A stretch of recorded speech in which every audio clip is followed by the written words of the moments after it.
सोचने लग जाती है कि अगर ऐसा ही चलता रहा तो शिव जी मुझे पूरी तरीके से अबेंडन कर देंगे। लेकिन तभी उसको बाहर से बहुत ज्यादा नॉइस आने लग जाती है। वो देखती है कि बाहर पर बहुत ज्यादा शोर हो रहा है, और जैसे ही वो बाहर निकल कर देखती है कि ये किस तरीके का शोर शराबा है, वो ये सब देखकर बहुत ज्यादा शौक हो जाती है।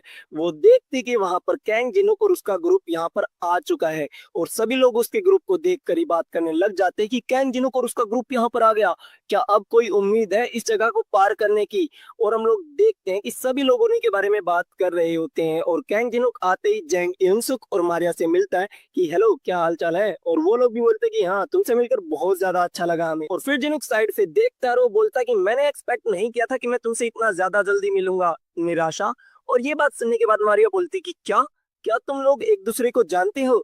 और फिर जिनोक बोलता है कि चलो मैं डायरेक्टली बोलता हूँ, मैं इस अटैक यूनिट को ज्वाइन करने वाला हूँ। और ये बात सुनने के बाद निराशा बहुत ज्यादा नर्वस हो जाती है, और जिन्हों बोलता है कि तुम्हें ज्यादा नर्वस होने की जरूरत नहीं है, मेरा कोई इंटेंशन नहीं है कि मैं तुम लोगों से क्रेडिट चोरी कर लूं। क्रेडिट तुम लोगों को ही मिलेगा, मुझे खुद नहीं चाहिए, मैं सिर्फ यहाँ पर वेलिंग विच के लिए आया हूँ। और फिर जिन्हों को अपने मन में सोचने लग जाता है कि मुझे वेलिंग विच की ब्लैक टीयर नाम की स्किल कॉपी करनी है, जो कि मुझे बाद में उस ड्रैगन से लड़ने में मदद करेगी। और जिन्हों बोलता है कि विच का जो क्लोडोल हो तुम्हारे नाम पर ही डोनेट किया जाएगा, मुझे उसका क्रेडिट बिल्कुल भी नहीं चाहिए। और ये बात सुनने के बाद वहां पर खड़े सभी लोग आपस में बात करने लग जाते हैं कि क्या इसे कुछ नहीं चाहिए और ये मदद करने के लिए तैयार है, ये उम्मीद तो बहुत ज्यादा अच्छी लग रही है। और जिन्हों को अपने मन में सोचने लग जाता है कि क्या ये सब लोग क्या बकवास कर रहे हैं, क्या इनको मैं कोई सोशल वर्कर लग रहा हूँ। और ये बात बोलकर जिन्हों को अपनी आई ऑफ ब्लड स्किल का इस्तेमाल करता है, और वो अपने आसपास कोई अच्छी सी स्किल को ढूंढने लग जाता है। और हम लोग देखते हैं कि जिन्हों सभी को स्कैन कर रहा होता है, सभी का जो स्टेटस बार है उसको देख रहा होता है, लेकिन उसको कोई भी काम की स्किल नहीं मिलती। लेकिन फिर एकदम से उसका ध्यान जाता है मारिया की तरफ, जहां पर वो नोटिस करता है कि उसके पास एक बहुत ज्यादा अच्छी स्किल है जिसका नाम है हेल्प फायर। और जिन्हों बोलता है कि ये हुई ना बात, मुझे यही तो चाहिए था। फिर हम लोग देखते हैं उसकी कॉपी कंडीशन, और हम लोगों को बताया जाता है कि मारिया बहुत ज्यादा पावरफुल है, उस तुमने उसकी लाइफ बहुत बार बचा रखी है, लेकिन हम लोग चाहते हैं कि तुम उसको दिखाओ कि तुम कितने ज्यादा स्किल्ड हो, और तुम उसकी इस कॉपी स्किल को कॉपी कर पाओगे। और जिन्हों की ये बात सोचने के बाद एकदम से सोचता कि परफेक्ट। और फिर हमारे सामने सीन दिखाया जाता है टेरेसा का, और टेरेसा अपने मन में सोच रही होती है कि इस बार मैं कैंग जिनों के साथ मिलकर लड़ाई करूंगी। और तभी जिनों को उसको बोलता है कि टेरेसा, और टेरेसा बोलते कि यस, बोलो मैं तैयार हूँ। और फिर जिन्हों बोलता है कि इस बार मैं मारिया को अपने साथ ले जा रहा हूँ, तो तुम यहीं पर रुकना। और ये बात सुनने के बाद टेरेसा बोलती कि क्या, ऐसा क्यों। फिर जिन्हों उसके पास आता है और बोलता है कि टेरेसा, ध्यान से सुनो, मेरे खुद के कुछ रीजंस है। और फिर जिन्हों उसको कुछ ना कुछ बताता है, जिसे सुनने के बाद एकदम से टेरेसा उसकी बात को मानने के लिए तैयार हो जाती है कि हाँ, अगर ऐसी बात है तो बिल्कुल ठीक है। और वो एकदम से रेडी हो जाती है कि ठीक है फिर, अगर तुम यही चाहते हो तो मैं यहीं पर रहूंगी। और ये बोलकर वो तैयार हो जाती है। और ये सब कुछ देख रहे होते हैं योनो और ताइमिन, और वो बोलते हैं कि आखिर ऐसा इसने टेसा को क्या ही बोल दिया जो वो एकदम से इसकी बात मानने के लिए तैयार हो गई। और फिर टाइमिन बोलता है कि मुझे क्या पता। फिर हम लोग देखते हैं कि वो सभी लोग उस एंशिएंट रूइन के अंदर जाने लग जाते हैं, और जैंग इनसे बोलता है कि चलो मैं तुम्हें इस एरिया के बारे में कुछ ना कुछ बता देता हूँ। ये जो एरिया वो 7 प्लेसेस में डिवाइडेड है, और यहाँ पर कोई भी मॉन्स्टर नहीं है। यहाँ पर सिर्फ एक ही चीज है जिसको हम फेस कर रहे हैं, वो है वेलिंग विच और उसकी क्रिएशन। और जिन्होंने बोलता है कि अच्छा, उसके जो डिसाइपल हैं जो 7 डेडली सिंस को रिप्रेजेंट करते हैं, और वो इतना बोल ही रहे होते हैं, लेकिन तभी वो लोग देखते हैं दीवार पर एक बहुत ही बड़ा हाथ आता है, और दीवार के पीछे से एक बहुत ही बड़ा मॉन्स्टर एकदम से उनके सामने निकल कर आ जाता है, जिसका नाम होता है डिसाइपल ऑफ प्राइड। मतलब ये 7 डेडली सिंस मतलब एनिमे से रिलेटेड नहीं है बिल्कुल भी।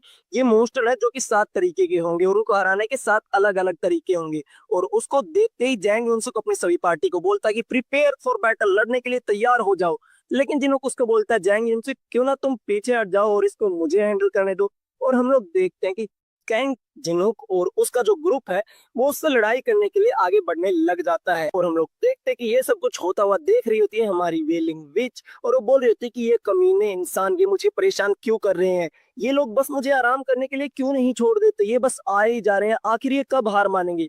और हम लोग देखते हैं उसके पीछे होता है डिमोनिक ह्यूमन एसोसिएशन का गवान। वो बोलता है कि डिमोनिक ह्यूमन एसोसिएशन का रिप्रेजेंटेटिव होने के नाते मैं आपसे बात करना चाहता हूँ, और मैं आपकी मदद करना चाहता हूँ। और हम लोग देखते हैं उसके सामने होती है द वेलिंग विच, जिसका नाम होता है इजाबेला, जो कि इस 15वें फ्लोर की बॉस होती है। और फिर इजाबेला बोलती कि मेरी बात ध्यान से सुनो, मैं एक शांत जिंदगी जीना चाहती हूँ, यहाँ पर बिल्डिंग बनाना चाहती हूँ 7 डेडली सिंस की, मैं बस यही करना चाहती हूँ, मैं किसी के साथ नहीं रहना चाहती। तो फिर ये इंसान मुझे परेशान क्यों कर रहे हैं, ये लोग मुझे अकेला क्यों नहीं छोड़ रहे। और ये बोलकर इजाबेला अपने काले आंसुओं के साथ रोने लग जाती है। और गवान बोलता है कि यही कारण है कि हम आगे आए हैं आपकी हेल्प करने के लिए। और ये बात सुनने के बाद इजाबेला बोलती है कि ओह रियली, तुम मेरी हेल्प करने वाले हो, तुम कैसे मेरी हेल्प करने वाले हो।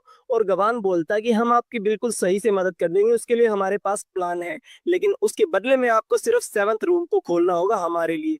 ये है मेरी लॉयल सुबॉर्डिनेट ट्रिस्टन, जो कि उन इंसानों का ध्यान रखेगी और उन इंसानों को खत्म कर देगी। और अब सीन वापस से शिफ्ट हो जाता है, जहां पर हम लोग देखते हैं मारिया और निराशा बहुत ज्यादा शौक हो रहे होते हैं उनको ऐसा फाइट करता हुआ देखकर। जहां पर हम लोग देखते हैं योनोवा बहुत ही ज्यादा पावरफुल पंच प्रिपेयर करती है और वो बोलते कि प्राइड, तुम्हारी हिम्मत कैसे हुई अपना सर इतना ज्यादा ऊपर रखने की। और ये बोलकर योनोवा उस मॉन्स्टर के सर पे एक बहुत ही जोर का मुक्का दे मारती है, जिसकी वजह से उस मॉन्स्टर का जो सर है वो जमीन पर आके लगता है, जिससे वो एक हम्बल पोज में आ जाता है और उसका जो डैमेज नलिफिकेशन है वो कैंसिल हो जाता है। और फिर जिनो उसकी तरफ बहुत ही स्पीड से भागता हुआ जाता है और अपनी स्किल क्लोसल अल्टीमेट स्ट्राइक को एक्टिवेट करता है और बहुत ही पावरफुल पंच देकर मारता है उस मॉन्स्टर को। और उन लोगों को ऐसे फाइट करता हुआ देखकर वो लोग समझ जाते हैं कि अच्छा, तो इस मॉन्स्टर को डैमेज देने के लिए हमें बस इसको हम्बल पोज में लाना था। क्या यार, ऐसा कौन सोच सकता है कि इसको हराने का ये भी तरीका हो सकता है। और जैंग इंसुक बोलता है कि यार मैं तो इम्प्रेस हो गया कैंग जिनोक और उसकी फाइटिंग स्किल्स को देखकर। और ये बात देखकर हम लोगों को दिखाया जाता है कि कैंग जिनोक और उसका ग्रुप बहुत ही बुरी तरीके से पीट रहे होते हैं। और जैंग इंसुक बोलता है कि फाइनली हम लोग कुछ प्रोसेस कर पा रहे हैं इस वेट के दौरान, यहाँ तक कि मेरा ईगो हर्ट हो रहा है लेकिन मुझे अच्छा लग रहा है। और मारिया देख रही होती है कि 1 मिनट, मैंने उनको फाइट करते हुए पहली बार देखा, उनका कोऑर्डिनेशन बहुत ज्यादा अच्छा है। और फिर एकदम से वो नोटिस करती कि 1 मिनट, वो तो फाइट ही नहीं कर रहे, वो तो उस मॉन्स्टर को बुली कर रहे हैं बहुत ही बुरी तरीके से।